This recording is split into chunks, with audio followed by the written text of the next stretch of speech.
Tuesday marks the first anniversary of Superstorm Sandy. Today, New Jersey Governor Chris Christie responded to critics who charged the pace of recovery is too slow. He blamed the federal government. Christie told the Associated Press, quote, "To the victims, I'd say you're right, it is too slow, and I wish the federal government would allow us the flexibility to get you the aid more quickly." Sandy also slammed New York City, where plenty of rebuilding still needs to be done, especially in neighborhoods barely above sea level. Terrell Brown tonight takes a look at lessons learned.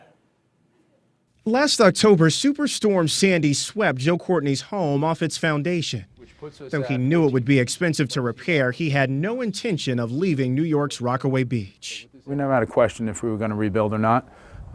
This is where I grew up, this is where my wife grew up, and this is where our lives are. His new home will be higher with a 14-foot concrete foundation. Flood vents will allow high water to pass through. All the utilities going upstairs in the attic there, up in that dormer. Hot water heater, boiler, all the necessary utilities to feed the house are going to be upstairs in the attic. All those fixes are lessons learned from Sandy that architects and city planners are applying to new construction up and down the East Coast. They will be above the floodplain. Vashon Chakrabarti is an architect and professor at Columbia University.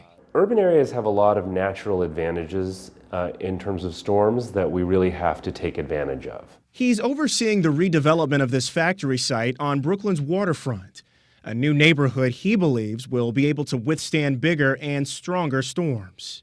In his design, buildings are farther back from the water and taller. Vital mechanical systems like elevators and electricity are above any potential flood areas.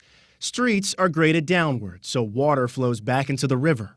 Parks and green space help absorb any flood water. People want to live on the water, they want to enjoy the water, and there are ways to allow people to do that in a way that's still safe. That safety comes at a price. It'll cost more than $500,000 to rebuild Joe Courtney's home.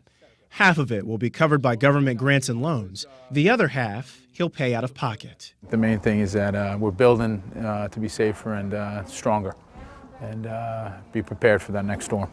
With some homes on his street still left in ruins since the storm, Courtney considers himself lucky to be rebuilding. Terrell Brown, CBS News, New York.